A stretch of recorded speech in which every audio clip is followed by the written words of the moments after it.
नमस्कार, मैं Vivek Bindra, founder and CEO बड़ा बिजनेस.com। बड़ा स्टार्टअप शो में द बिजनेस आइडिया सीरीज में आपका वापस स्वागत है। ये कहानी उन बिजनेस आइडियाज की जिन्होंने कस्टमर के ट्रबल को किया ऐसे जगल कि बिजनेस हुआ आसान, नहीं रही कोई स्ट्रगल। बिजनेस आइडिया सीरीज में आपको नए नए बिजनेस आइडिया सिखाते हैं। आज जिस कंपनी की बात करना चाह रहे हैं, उन्होंने भारत के टीयर 2, टीयर 3, टीयर 4 शहरों में क्वालिटी एजुकेशन की बड़ी प्रॉब्लम से दिया उनको रिलीफ। यही था उनके बिजनेस का बिलीफ। इन्होंने पहले उन बच्चों को टारगेट किया जो सरकारी नौकरी के लिए अटेम्प्ट करते थे, जैसे कि बैंक, रेलवे, डिफेंस सर्विस, उनकी प्रिपरेशन कराते थे। और बाद में ये K-12 में, यानी कि स्कूली छात्रों के लिए आ गए। K-12 में टीयर 2 और टीयर 3 में उन्होंने पंख फैलाए, फीस ऐसी रखी हर बच्चा पढ़ पाए। इंडिया आज K-12 में 25 करोड़ से ज्यादा बच्चे हैं, इसलिए मार्केट साइज इनका बहुत बड़ा है। इसमें समस्या क्या इन्होंने सॉल्व करी, जो कि हर स्टार्टअप को करनी चाहिए।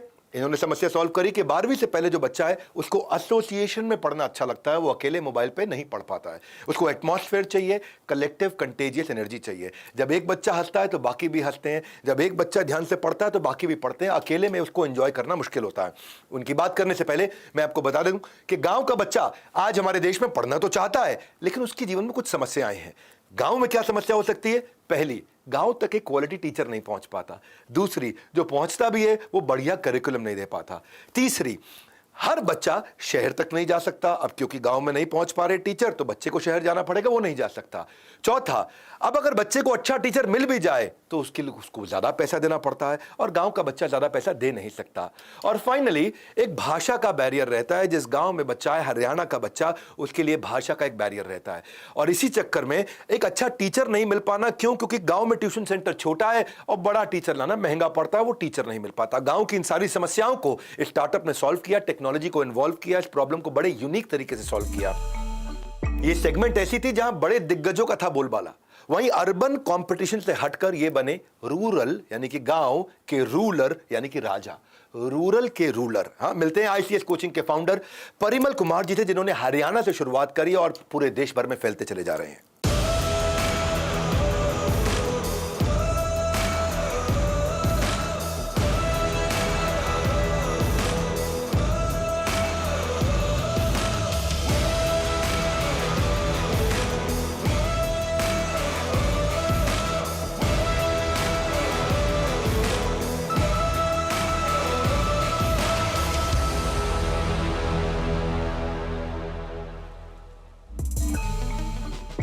हेलो एवरीवन, मैं हूं गीतांजलि और आप देख रहे हैं बड़ा स्टार्टअप शो। हमारे देश में ज्यादातर लोगों का सपना होता है गवर्नमेंट जॉब हासिल करने का, लेकिन आज हम बात करने जा रहे हैं एक ऐसे एंटरप्रेन्योर से जिन्होंने कई बार गवर्नमेंट जॉब में सिलेक्शन होने के बावजूद एजुकेशन सेक्टर में अपना खुद का स्टार्टअप शुरू करने का फैसला लिया। तो आइए स्वागत करते हैं आईसीएस कोचिंग सेंटर के फाउंडर मिस्टर परिमल कुमार का। परिमल जी, आपका स्वागत है बड़ा स्टार्टअप शो में। Thank you ma'am. तो आपको आईसीएस कोचिंग सेंटर शुरू करने की क्यों सूझी? आखिर किस चीज़ ने आपको इंस्पायर किया? बहुत सारे कोचिंग सेंटर्स में पढ़ाते हुए ये महसूस किया कि हम लोगों का सिलेबस एक जैसा है, लेकिन लोग बैचेस बना रहे हैं। तो मैंने जो है हर एक आदमी को सजेशन भी दिया, लेकिन मेरा माना किसी ने नहीं। और जब मैंने अपना स्टार्टअप शुरू किया, अपना कोचिंग सेंटर स्टार्ट किया, अपने तरीके से पढ़ाया, 100% रिजल्ट आया। तो आज आईसीएस एक बहुत बड़ा नाम बन चुका है, आपने फ्रेंचाइजी मॉडल को अपनाया है। ऐसे में आपने क्वालिटी ऑफ एजुकेशन को कैसे मेंटेन किया? देखिए मैम, जो है ना, जैसे हम लोगों ने 2008 में जब अपना सेंटर स्टार्ट किया तो 100% रिजल्ट आया। 2009 में फिर 100% रिजल्ट, 2010 में फिर 100% रिजल्ट। तो चारों तरफ जो इस प्रकार से तहलका तो मचेगा ना कि एक ऐसा सेंटर है जिसमें 5-7 हज़ार रुपये फीस दे करके और गवर्नमेंट जॉब की गारंटी है। जितने बच्चे एडमिशन लेते थे सब सेलेक्ट होते थे। तो आसपास के शहरों में ब्रांचेस के लिए जो है कॉल आने लगे। मैं ये बोलता था भाई मैं ब्रांच तो दे दूंगा, आईसीएस भी लिख जाएगा, मेरा फोटो भी लग जाएगा, लेकिन पढ़ाएगा कौन? और वो आदमी अगर मेरी जैसी क्वालिटी के साथ पढ़ा सकता है तो उसको मेरे फोटो के नीचे पढ़ाने की ज़रूरत क्या है? तो मैं अपने उस नाम को गलत यूज़ करके और अपने नाम को ख़त्म करूँ, ये ज़्यादा बढ़िया ना कि मैं ब्रांच ना दूँ। धीरे धीरे टेक्नोलॉजी ने काम किया, तो उस चीज़ को मैंने कैप्चर किया कि क्लास यहाँ से दूसरी जगह जा सकती है। और तब हमने 2014 में ऑनलाइन क्लासेस स्टार्ट की।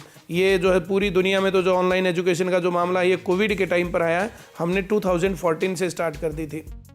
1 साल तक हमने सिर्फ एक ब्रांच पर एक्सपेरिमेंट किया कि वहाँ पढ़ने वाले बच्चे सिलेक्ट होंगे कि नहीं होंगे। फिर नेक्स्ट ब्रांच बनी, फिर उससे अगली ब्रांच बनी। 3-4 साल में हम लोगों ने पूरा काम किया उसके ऊपर, और जब ये मामला सक्सेसफुल हुआ तब ब्रांचेस की संख्या हमने बढ़ाई। 2019 में कोविड के आने से पहले 20 के टाइम पर तो 200+ हमारी ब्रांचेस चल रही थी। तो परिमल जी, इस बातचीत को और आगे बढ़ाएं उससे पहले मैं आपको बता देना चाहती हूँ कि हमारे बिजनेस गुरु डॉक्टर विवेक बिंद्रा अपना एनालिसिस आपके साथ शेयर करना चाहते हैं। तो आइए चलते हैं डॉक्टर विवेक बिंद्रा के पास और देखते हैं उनका क्या कहना है।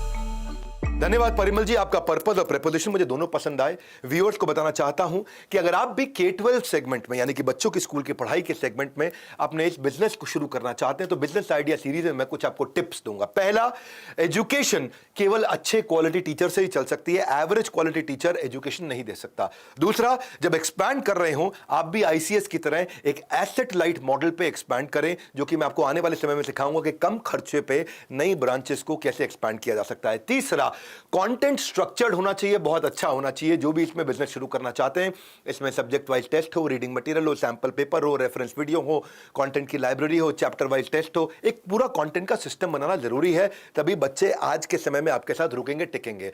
चौथा, इसमें टेक्नोलॉजी होगा तो एक्सपेंशन हो सकता है। लर्निंग मैनेजमेंट सिस्टम टेक्नोलॉजी से बनाइए, पॉइंट सिस्टम, ग्रेडिंग बच्चों के लिए, लीडर बोर्ड लेकर के आइए, बच्चों को टेक्नोलॉजी के माध्यम से पढ़ाइए तो आप एक्सपैंड कर पाएंगे। और पांचवा, अगर बच्चा सफल हो रहा है तो उसका टेस्टिमोनियल का इस्तेमाल करिए ताकि उसको देख के और बच्चे आए। बिजनेस आइडिया सीरीज ये वैल्यूएबल सीरीज है आपके लिए। अगर इन बातों से आप शुरुआत में रखोगे ध्यान तो बिजनेस करना होगा बहुत आसान। हम चलते हैं वापस परिमल जी के पास और जानते हैं क्या उनके बिजनेस एक्सपेंशन प्लान्स हैं। Thank you so much doctor Bindra अपने सटीक और इन डेप्थ एनालिसिस के लिए। आप हमारे साथ बने रहिए, आपके पास लौट कर जरूर आएंगे। फिलहाल अपनी इस बातचीत को आगे बढ़ाते हैं।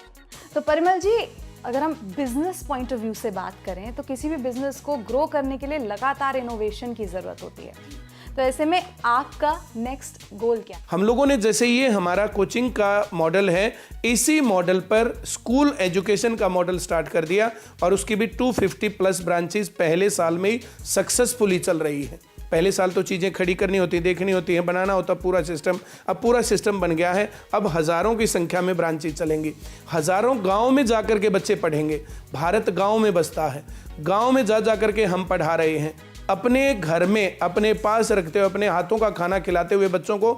और दिल्ली, कोटा, पटना के लेवल की, चंडीगढ़ के लेवल की, लखनऊ के लेवल की पढ़ाई गांव के क्षेत्रों में थ्रू टेक्नोलॉजी जा रही है। इससे बड़ा इनोवेशन और हम क्या करें? तो परिमल जी, मैं आपसे जानना चाहूंगी कि अगर छोटे शहर के लोग या फिर गांव के जो लोग हैं वो आप ही की तरह अपना बिजनेस शुरू करना चाहें तो उन्हें किन बातों का ध्यान रखना चाहिए? देखिए मैम, जो है ना, मैं अपनी लाइफ को हमेशा बताता हूँ और बहुत बार मैंने ये बताया है। मुझे कोचिंग सेंटर करना था तो मैंने कोचिंग सेंटर में जॉब की, मैं वहाँ टीचर बना। प्रचार कैसे करते हैं, वहाँ प्रॉब्लम्स क्या आती हैं, स्टूडेंट्स के सामने क्या प्रॉब्लम्स आती हैं, रिजल्ट कैसे आएगा, हम लोग कैसे करें कैसे ना करें, तो ये सारे काम मैंने दूसरे सेंटर में काम करते हुए सीखे। जिस आदमी को भी जो भी स्टार्टअप करना है तो मेरे तो पहले उसको सजेशन ये रहेगा कि उसको उस स्टार्टअप में जाकर के वहाँ एडजस्ट होना चाहिए और क्या वो सभी पोस्ट पर काम कर सकता है, क्या वो इतना कैपेबल है। और जिस दिन उसको लगता है कि हाँ मेरी कैपेबिलिटी इतनी आ गई और उसके ऊपर वो इंडस्ट्री डलना चाहे, तब काम बनता है। परिमल जी, थैंक यू सो मच हमसे आज बात करने के लिए। Thank you ma'am. तो ये थी ICS कोचिंग सेंटर के फाउंडर परिमल कुमार की कहानी। अब चलते हैं डॉक्टर विवेक बिंद्रा के पास और जानते हैं कि अगर आप भी एजुकेशन सेक्टर में अपना बड़ा स्टार्टअप शुरू करना चाहते हैं तो कैसे कर सकते हैं। धन्यवाद गीतांजलि और परिमल जी। पहला तो ICS इस समय police, SSC, teaching, bank, army सब में काम कर रहा है, उसके लिए आपको बधाई। ICS मैं आपको और ज्यादा बधाई देना चाहता हूं, आपने 250 फ्रेंचाइजीज खोल दिए हैं, आपके फ्रेंचाइजी सफल चल रहे हैं। आज 1 लाख से ज्यादा बच्चों को आप पढ़ा रहे हैं और 25 डिस्ट्रिक्ट में आप पहुंच चुके हैं। 1000 से ज्यादा टॉपर्स आपने क्रिएट कर दिए, 4 लाख से ज्यादा सक्सेस स्टोरीज हो चुकी है। तो परिमल जी, आपने गांव में रहने वाले स्टूडेंट्स के लिए एक अच्छा काम किया है, जिसके लिए मेरी आपको शुभकामनाएं। क्या अच्छा काम किया है? बच्चों का समय कम लगा, यानी कि उन्हें बाहर नहीं जाना पड़ा, बच्चे का पैसा कम लगा क्योंकि आपने उन्हें सस्ते में पढ़ाया, और बच्चे को अच्छी क्वालिटी मिली क्योंकि आपने टेक्नोलॉजी के माध्यम से अपने आप को उन तक पहुंचाया। इसे जियो आर्बिट्राज भी कहते हैं कि शहर की पढ़ाई गांव की कॉस्ट में आपने गांव में रहते हुए उनको दे दी। आशा करता हूं कि ज्यादा से ज्यादा बच्चे आपसे जुड़ें और ज्यादा फ्रेंचाइजीज आपके साथ जुड़े ताकि आप और एक्सपैंड कर सकें। हमने भी इस प्रॉब्लम को सॉल्व करने के लिए अपनी ऑर्गेनाइजेशन में बीबी जूनियर इंट्रोड्यूस किया, बड़ा बिजनेस जूनियर। एग्जाम के साथ भी और एग्जाम के बाद भी इसमें पढ़ाई होगी, स्कोरिंग, बच्चे का मन लगेगा, कभी नहीं होगी बोरिंग। हमने बच्चों की प्रॉब्लम को ऑब्जर्व किया, उनको 3D एनिमेशन, वीडियो गेम्स और क्विजेस के माध्यम से हमने भी बीबी जूनियर को इंट्रोड्यूस किया। आज 10,000 से ज्यादा गेम्स हैं, फ्लैश कार्ड है, सीखे तो सीखने में मजा भी आना चाहिए बच्चे को। तो प्रॉब्लम का सलूशन हमने ढूंढ करके इसको ऐसा रियल गेम चेंजर बनाया कि एग्जाम के साथ भी और एग्जाम के बाद भी उसका कॉन्फिडेंस भी रहना चाहिए, पर्सनालिटी बिल्ड होनी चाहिए, फाइनेंशियल बिजनेस एक्यूमेंट भी आना चाहिए, ताकि बच्चा अगर सरकारी नौकरी या नौकरी ना कर सके तो उसको कम से कम पर्सनालिटी ऐसी बिल्ड हो जाए कि वो बिजनेस कर सके। और इसके लिए हमने व्हाइट लेबलिंग भी किया है आईसीएस के साथ में मिलकर। आज आईसीएस के बच्चों को भी हम अपनी पढ़ाई दे रहे हैं, उनका कॉन्फिडेंस बिल्डिंग करा रहे हैं, पर्सनालिटी डेवलपमेंट कर रहे हैं, उनको पब्लिक स्पीकिंग सिखा रहे हैं, कॉर्पोरेट एटिकेट सिखा रहे हैं। विन विन, आईसीएस के साथ जुड़ने वाले बच्चे को आईसीएस की पढ़ाई भी मिल रही है और हमारी पढ़ाई भी मिल रही है। आगे वो गवर्नमेंट जॉब नहीं कर पाता है तो वो इतना मजबूत हो जाए कि फ्यूचर में वो फ्यूचर रेडी होकर के अपना कोई काम कर सकता है। और बाकी सारे व्यूअर्स के लिए, अगर आपका स्टार्टअप भी कोई गेम चेंजिंग इंपैक्ट लेके आ रहा है, अगर आपका स्टार्टअप भी कस्टमर की जिंदगी में बदलाव ला रहा है, तो नीचे आपके लिए लिंक दिया है हमने। आप अपनी कंपनी की डिटेल्स हमारे को उस लिंक में दें। अगर हमारी ज्यूरी को आपका प्रोडक्ट पसंद आया तो आपको भी बड़ा स्टार्टअप शो में आने का मौका मिलेगा। हमारे साथ जुड़े रहने के लिए, बिजनेस आइडिया सीरीज के सारे वीडियोस को देखने के लिए आप सबका हृदय की गहराई से प्रेम पूर्वक बहुत बहुत धन्यवाद।